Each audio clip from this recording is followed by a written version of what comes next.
ಕರ್ನಾಟಕ ರಾಜ್ಯ ಸರ್ಕಾರ, ಕಾಂಗ್ರೆಸ್ ಸರ್ಕಾರ, ಅವರು ಸರ್ಫ್ ಹಾಕಿ ಡೆಟಾಲ್ ಹಾಕಿ ತೊಳೆದ್ರೂ ಕೂಡ ಅವರ ಕತ್ರಿ ಬಿಡಕ್ಕೆ ಸಾಧ್ಯನೇ ಇಲ್ಲ. ಆ ಪರಿಸ್ಥಿತಿ ಇದೆ. ಮೊನ್ನೆ ನಡೆದಂತ ಕ್ಯಾಬಿನೆಟ್ ಅಲ್ಲಿ ಪೊಲೀಸರ ಮೇಲೆ ಹಲ್ಲೆ ಮಾಡಿರುವಂಥದ್ದು, ಕೇಂದ್ರ ಸಚಿವರ ಗಾಜುಗಳನ್ನ ಹೊಡೆದಾಕಿರುವಂಥದ್ದು, ಅಲ್ಲಿನ ಪಬ್ಲಿಕ್ ಮೇಲೆ ಹಲ್ಲೆ ಮಾಡಿರ್ತಕ್ಕಂಥದ್ದು, ದರ್ಗಾ ಹೆಸರಲ್ಲಿ ಕೋಮು ಗಲಭೆಯನ್ನ ನಿರ್ಮಾಣ ಮಾಡಿದಂತ ವ್ಯಕ್ತಿಗಳ ಕೇಸನ್ನ ವಾಪಸ್ ತೆಗೆದಿರುವಂಥದ್ದು ಕ್ರಿಮಿನಲ್ ಕೇಸ್ಗಳು. ಇದು ಅಕ್ಷಮ್ಯ ಅಪರಾಧ. ಹಿಂದೆ ಹಾಸನದಲ್ಲಿ ಈ ಪಾಪ್ಯುಲರ್ ಫ್ರಂಟ್ ಅವರ ಕೇಸುಗಳಿತ್ತು. ಸುಮಾರು 150ಕ್ಕೂ ಹೆಚ್ಚು ಜನರ ಮೇಲೆ ಕೇಸಿತ್ತು. ಆ ಕೇಸ್ಗಳೆಲ್ಲ ವಾಪಸ್ ತೆಗೆದ್ರಿ. ಮತ್ತೆ ಅವರು ಏನ್ ಮಾಡಿದ್ರು, ಕುಕ್ಕರ್ ಬ್ಲಾಸ್ಟ್ ಬಾಂಬ್ ಮಾಡಿದ್ರು ಮಂಗಳೂರಲ್ಲಿ. ಅಂದ್ರೆ ಈ ತರದ ವ್ಯಕ್ತಿಗಳನ್ನ ವಾಪಸ್ ತೆಗೆಯುವ ಮುಖಾಂತರ ವೋಟ್ ಬ್ಯಾಂಕ್ ಪಾಲಿಟಿಕ್ಸ್. ರಾಜ್ಯ ಸರ್ಕಾರ ಎಲ್ಲ ಸಮುದಾಯಗಳನ್ನ ಒಟ್ಟಿಗೆ ತಗೊಂಡೋಗ್ಬೇಕು, ಕೆಲಸ ಮಾಡುವಂಥದ್ದು ರಾಜ್ಯ ಸರ್ಕಾರದ ಕರ್ತವ್ಯ, ಕಾನ್ಸ್ಟಿಟ್ಯೂಷನಲ್ ಡ್ಯೂಟಿ. ಓದ್ ತಗೊಂಡಿರ್ತಾರ. ಆದ್ರೆ ಈ ಸರ್ಕಾರ, ಸಿದ್ದರಾಮಯ್ಯ ನೇತೃತ್ವ ಸರ್ಕಾರ ಮಾಡ್ತಾ ಇರುವಂಥದ್ದು ಈ ಸಂವಿಧಾನದ ವಿರೋಧಿ. ಏನು ಓದ್ ತಗೊಂಡಿದ್ದಾರೆ ಸಂವಿಧಾನದ ಹೆಸರಲ್ಲಿ, ಅದರ ವಿರುದ್ಧವಾಗಿ ಕೆಲಸ ಮಾಡ್ತಾ ಇದ್ದಾರೆ. ವೋಟ್ ಹಾಕಿದ್ರೆ ಸಾಕು, ನೀವು ಭಯೋತ್ಪಾದನಾ ಚಟುವಟಿಕೆನ ಮಾಡಿ, ಪೊಲೀಸರನ್ನ ಹೊಡೀರಿ, ಯಾರನ್ನ ಹೊಡೀರಿ, ನಾವು ನಿಮ್ಮ ಪರವಾಗಿರ್ತೀರಿ ಅನ್ನೋ ಒಂದು ಸಂದೇಶವನ್ನ ಕೊಟ್ಟಿದ್ದಾರೆ. ಇದು ಸಂವಿಧಾನ ವಿರೋಧಿ. ಈಗಾಗಲೇ ನಾವು ಬಿಜೆಪಿ ಇದನ್ನ ವಿರೋಧ ಮಾಡಿದಿರಿ. ಈ ತರ ಮಾಡೋದ್ರಿಂದ ಮುಂದಿನ ದಿನಗಳಲ್ಲಿ ದೇಶದ ಭದ್ರತೆಗೆ ಅಪಾಯ ಬರುತ್ತದೆ. ಯಾವ ರೀತಿ ಈಗ ಬಾಂಗ್ಲಾದೇಶದವರು ಭಾರತದೊಳಗೆ ನುಸುಳಿ ಇಲ್ಲಿ ವೋಟ್ ಬ್ಯಾಂಕ್ ಮಾಡಿಕೊಂಡು ಸರ್ಕಾರದ ಹಣವನ್ನ ಲೂಟಿ ಹೊಡಿತಾ ಇದ್ದಾರೆ ಮತ್ತು ದೇಶ ದ್ರೋಹಿ ಚಟುವಟಿಕೆ ಮಾಡ್ತಾ ಇದ್ದಾರೆ. ಇದು ಒಂದ್ ರೀತಿ ಅದೇ ರೀತಿ ಚಟುವಟಿಕೆ ಅಂತ ಅನ್ಸುತ್ತೆ. ಅದರಿಂದ ಸರ್ಕಾರ ಕೂಡಲೇ ಈ ಆದೇಶವನ್ನ ವಾಪಸ್ ಪಡಿಬೇಕು. ಇಲ್ಲ ಅಂದ್ರೆ ಮುಂದಿನ ದಿನಗಳಲ್ಲಿ ಇದರ ವಿರುದ್ಧ ನಾವು ಹೋರಾಟವನ್ನ ನಾವು ಮಾಡೋರಿ. ಹಿಜಾಬ್ ತೆಗ್ದಿರೋದು ಕೂಡ ಮತ್ತೆ ಅದಕ್ಕೆ ವೋಟ್ ಬ್ಯಾಂಕ್ ಪಾಲಿಟಿಕ್ಸ್, ಮತ್ತೆ ಮುಸ್ಲಿಮರ ಓಲೈಕೆ. ದಾವಣಗೆರೆಯಲ್ಲಿ ಏನಾಯ್ತು, ಮುಸ್ಲಿಮರು ವಿರೋಧ ಆಗಿದ್ದಾರೆ ಅಂತೇಳಿ ಈಗ 800 ಕೋಟಿ ಅನುದಾನ, ಹಿಜಾಬ್ ವಾಪಸ್ ಪಡೆದಿರೋದು.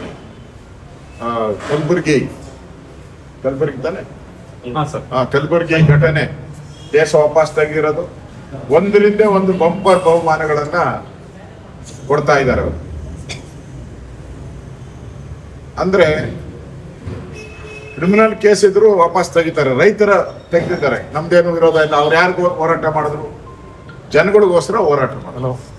ಕನ್ನಡ ಚಳುವಳಿ ತೆಗೆದಿದ್ದಾರೆ, ಅವರು ಕನ್ನಡಕ್ಕೋಸ್ಕರ ಹೋರಾಟ ಮಾಡಿದ್ರು. ಇವ್ರು ಯಾರಿಗೂ ಹೋರಾಟ ಮಾಡಿದ್ದಾರೆ?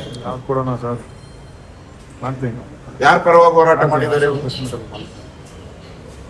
ಕೋಮು ಗಲಭೆಯನ್ನ ಮಾಡುವಂಥದ್ಕೆ ಪ್ರಚೋದನೆ ಕೊಡುವಂಥವ್ರು, ಕಲ್ತೂರಾಟ ಮಾಡೋರು, ಪೊಲೀಸರು ನೋಡಿಯೋರು ಈ ತರ ಮಾಡಿದ್ರೆ ಇದು ರಾಜ್ಯದ ಬಹುಸಂಖ್ಯಾತರಿಗೆ ದ್ರೋಹ ಬಗ್ದಂಗೆ. ಓಕೆನಾ? ಈಗ ಪೆಟ್ರೋಲ್ ಆನೇಕಲ್ಲಲ್ಲಿ ಒಂದು ಸ್ಟೇಡಿಯಂ ಮಾಡಕ್ಕೆ ಹೊರಟಿದ್ರು. ಅದು ರೈತರ ವಿರೋಧದ ನಡುವೆ, ಪರಿಸರವಾದಿಗಳ ವಿರೋಧದ ನಡುವೆ. ಈಗಾಗಲೇ ಬೆಂಗಳೂರಲ್ಲಿರುವ ಕ್ರಿಕೆಟ್ ಸ್ಟೇಡಿಯಮ್ಮೇ ವರ್ಷಕ್ಕೆ 4 ಸರಿ ಬಾಗಿಲು ತೆಗಿತೈತೆ. 365 ದಿನದಲ್ಲಿ 360 ದಿನ ಬಾಗಿಲು ಮುಚ್ಕೊಂಡಿರ್ತದೆ. ಇನ್ನು 5 ದಿನ ಮಾತ್ರ ಮ್ಯಾಚ್ಗಳು ನಡೆಯುವಂಥದ್ದು. ಮತ್ತೊಂದು ಸ್ಟೇಡಿಯಂ ಮಾಡಿ ಯಾವ ಪುರುಷಾರ್ಥಕ್ಕೆ ಮಾಡ್ತಾ ಇದ್ದೀರಾ? ಒಳ್ಳೆ ಕಮಿಷನ್ ಬರ್ತಾ ಇದೆ ಅಂತ ಮಾಡ್ತಾ ಇದ್ದೀರಾ? ಇಲ್ಲ ಅಲ್ಲಿ ಏನಾದ್ರೂ ಜಮೀನುಗಳು ಇಟ್ಕೊಂಡಿದ್ದೀರಾ ನೀವು ಯಾರಾದ್ರೂ? ಆ ಗ್ರೌಂಡ್ ಸುತ್ತು ಏನಾರ ಜಮೀನುಗಳು ಯಾರ್ಯಾರು ಪರ್ಚೇಸ್ ಮಾಡಿದಾರೋ ಅವ್ರದ್ದು ಲೆಕ್ಕ ಕೊಡ್ಬೇಕು. ಅದು ಸುತ್ತು ಇರೋ ಜಮೀನು ಯಾರ್ಯಾರು ತೆಗೆದಿದ್ದಾರೆ, ಎಷ್ಟೆಷ್ಟು ಎಕರೆಗಳಿದೆ, ಅದ್ರ ಬೆಲೆ ಜಾಸ್ತಿ ಮಾಡ್ಕೊಳಕ್ಕೆ ಮಾಡ್ತಾ ಇದ್ದೀರಾ. ಯಾರು ಕೇಳಿದ್ರು? ಆನೆಕಲ್ಲಿನ ಯಾರಾದ್ರೂ ಬಂದು ಸ್ಪೋರ್ಟ್ಸ್ ಮ್ಯಾನ್ ಯಾರಾದ್ರೂ ಬಂದು ಕ್ರಿಕೆಟ್ ಆಟಗಾರ ಬಂದು ಇಲ್ಲಿ ಆನೆಕಲ್ಲಲ್ಲಿ ಮಾಡಿ ಅಂತ ಏನಾನ ಕೇಳಿಲ್ಲ. ನೀವು ಏಕಾಏಕಿ ಮಾಡಿದ್ದೀರಾ ಅಂದ್ರೆ ಇದು ದುಡ್ಡೊಡೆಯೋ ಸ್ಕೀಮು, ರೈತ ವಿರೋಧಿ ಸ್ಕೀಮು. ಇದು ನೀವು ದುಡ್ಡು ಮಾಡಕ್ಕೆ ಮಾಡಿರೋ ಸ್ಕೀಮ್ ಅಷ್ಟೇ. ಇದರಿಂದ ಕ್ರೀಡಾಪಟುಗಳಿಗೆ ಏನು ಉಪಯೋಗ ಆಗಲ್ಲ. ನಾವು ಕ್ರಿಕೆಟ್ ಸ್ಟೇಡಿಯಂ ಏನಿದೆ ಬೆಂಗಳೂರಲ್ಲಿ, ಅದನ್ನ ಸ್ಯಾಂಕ್ಷನ್ ಮಾಡಿದಾಗ ಅದಕ್ಕೆ ಅನುಮತಿ ಕೊಟ್ಟಿರೋದು ಇಲ್ಲಿ ಕ್ರಿಕೆಟ್ ಪ್ಲೇಯರ್ಸ್ಗೆ ಟ್ರೈನಿಂಗ್ ಕೊಡಬೇಕು, ಹೊಸ ಆಟಗಾರರಿಗೆ ಉತ್ತೇಜನ ಕೊಡಬೇಕು ಅಂತ ಮಾಡಿದ್ದು. ನನ್ನ ಮಾಹಿತಿ ಪ್ರಕಾರ ಅಲ್ಲಿ ಯಾವುದೇ ಕ್ರಿಕೆಟ್ ಕಲಿಯುವಂಥವ್ರಿಗೆ ಎಂಟ್ರಿನೇ ಇಲ್ಲ. ಅಲ್ಲಿ ಕ್ರಿಕೆಟ್ ಕಲಿಯೋರಿಗೆ ಎಂಟ್ರಿ ಇಲ್ಲ. ಓನ್ಲಿ IPL ದುಡ್ಡು ಬರೋದು, ಕೋಟಿ ದುಡ್ಡು ಬರುವಂತ ಸ್ಕೀಮ್ಗಳಿಗೆ ಮಾತ್ರ ಅವಕಾಶ ಇದೆ. ನಾವು ಯಾರಿಗೂ ವಿರೋಧಿಗಳಲ್ಲ, ಯಾರಿಗೂ ನಮ್ದೇನು ಬೆಂಬಲ ಇಲ್ಲ. ನಮ್ಮ ಕೇಂದ್ರದ ನಾಯಕರು ಏನು ಹೇಳ್ತಾರೋ ಅದಕ್ಕೆ ನಮ್ದು ಬೆಂಬಲ. ನಮಗೆ ರಾಜ್ಯಸಭಾ ಒಂದು ಸ್ಥಾನ ಅವಕಾಶ ಇದೆ.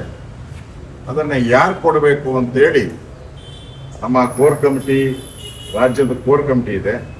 ಅದೇ ರೀತಿ ಡೆಲ್ಲಿಯ ನಮ್ಮ ರಾಷ್ಟ್ರೀಯ ಸಂಸದೀಯ ಮಂಡಳಿ ಇದೆ, ನಮ್ಮ ರಾಷ್ಟ್ರೀಯ ಅಧ್ಯಕ್ಷರಿದ್ದಾರೆ. ಅವ್ರು ತೀರ್ಮಾನ ಮಾಡ್ತಾರೆ. ಇದು ರಾಜಕೀಯವಾಗಿ ನಾವು ಯಾವ ನಡೆಯನ್ನು ಮಾಡಬೇಕು ತೀರ್ಮಾನ ಮಾಡ್ತಾರೆ. ಗೊಂದಲ ಏನೂ ಇಲ್ಲ. ನಮ್ಮನ್ನು ಯಾರು ಬಂದು ಕೇಳಿಲ್ಲ, ಯಾರು ನಮ್ಮನ್ನೇನು ಕೇಳಿಲ್ಲ, ನಾವು ಯಾರನ್ನೂ ಕೇಳಿಲ್ಲ. ನಾವು ನಮ್ಮ ಕೇಂದ್ರದ ನಾಯಕರ ಮೇಲೆ ಬಿಟ್ಟಿದ್ದೀರಿ. ಅವ್ರು ಯಾರಿಗೆ ತೀರ್ಮಾನ ಮಾಡ್ತಾರೋ ಅವ್ರಿಗೆ ನಾವೆಲ್ಲರೂ ಕೂಡ ವೋಟ್ ಹಾಕಿ ಗೆಲ್ಲಿಸ್ತೀರಿ. ಪಾರ್ಟಿಗೆ ಒಳ್ಳೇದಾಗಬೇಕು. JDS ನಿಮ್ ಜೊತೆ ಚರ್ಚೆ ಮಾಡಿಲ್ಲ ಇದ್ರ ಬಗ್ಗೆ? ಇಲ್ಲ, ಇದ್ರ ಬಗ್ಗೆ ಯಾವುದೇ ರೀತಿ ರಾಜ್ಯದ ನಾಯಕತ್ವದ ಜೊತೆ ಯಾವುದೇ ರೀತಿ ಚರ್ಚೆ ಆಗಿಲ್ಲ. ಎರಡನೇ ಅಭ್ಯರ್ಥಿ ಏನಾದರೂ ಹಾಕುವಂತ ಸಾಧ್ಯತೆ ಇದೆ? ಯಾಕಂದ್ರೆ ಹೆಚ್ಚುವರಿ ಓಟ್ಗಳು ಉಳಿಯೋದ್ರಿಂದ NDA ಒಂದೇ ಬರೋದು.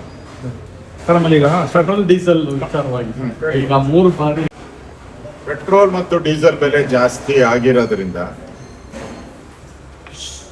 ಕೇಂದ್ರ ಸರ್ಕಾರಕ್ಕೆ ಯಾವುದೇ ರೀತಿ ಟ್ಯಾಕ್ಸ್ ಬರಲ್ಲ, ಅವ್ರಿಗೆ ತೆರಿಗೆ ಬರಲ್ಲ.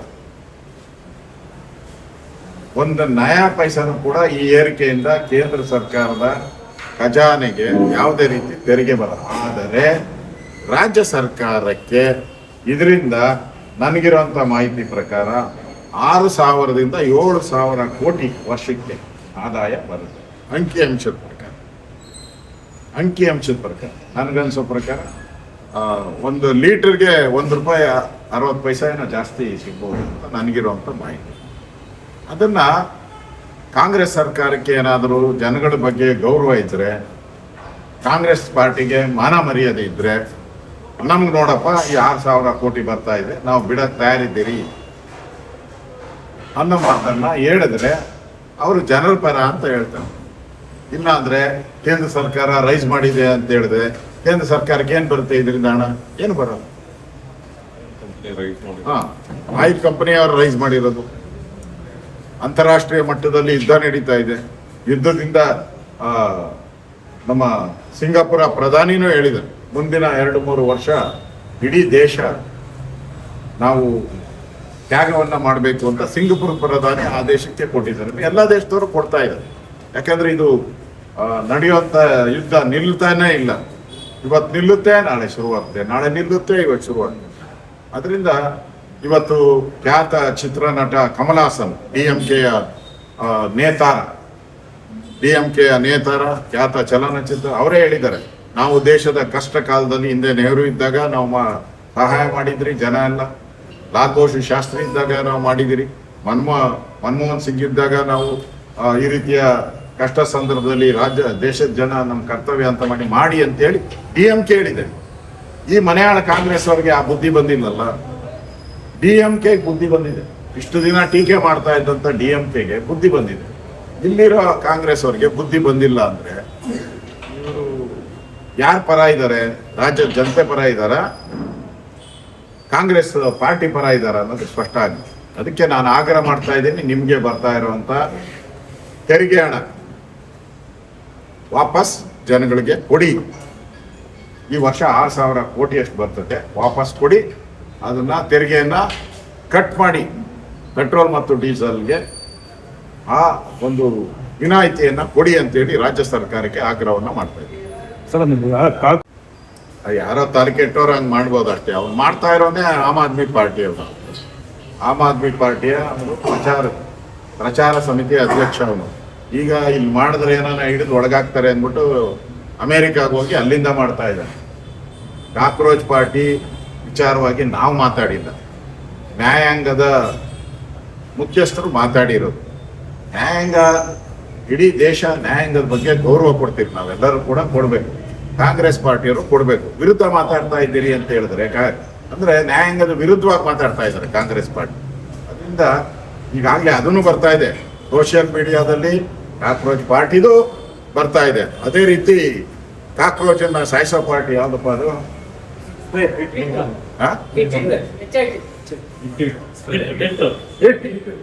ಹಿಟ್ಟದು ಒಂದು ಸೋಷಿಯಲ್ ಮೀಡಿಯಾದಲ್ಲಿ ಬರ್ತಾ ಇದೆ.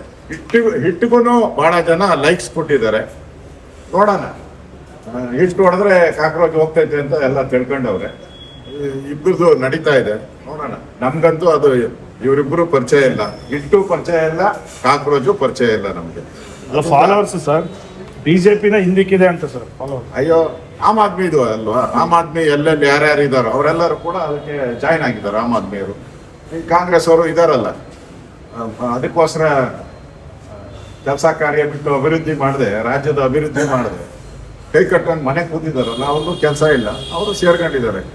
ಅದರಿಂದ ಇದು ಆಮ್ ಆದ್ಮಿ ಕಾಂಗ್ರೆಸ್ಸಿನ ಒಂದು ಕುತಂತ್ರದ ಕಾಕ್ರೋಚ್ ಇದು. ಇಲ್ಲಿ ಒಂದು ಕಾಕ್ರೋಚ್ ಅಲ್ಲ, 2 ಕಾಕ್ರೋಚ್ ಇದೆ. ಒಂದು ಕಾಂಗ್ರೆಸ್ಸು, ಒಂದು ಆಮ್ ಆದ್ಮಿ, 2 ಕಾಕ್ರೋಚ್ ಪಾರ್ಟಿ. ಜನತಾ ಅಲ್ಲ, 2 ಕಾಕ್ರೋಚ್ ಪಾರ್ಟಿ.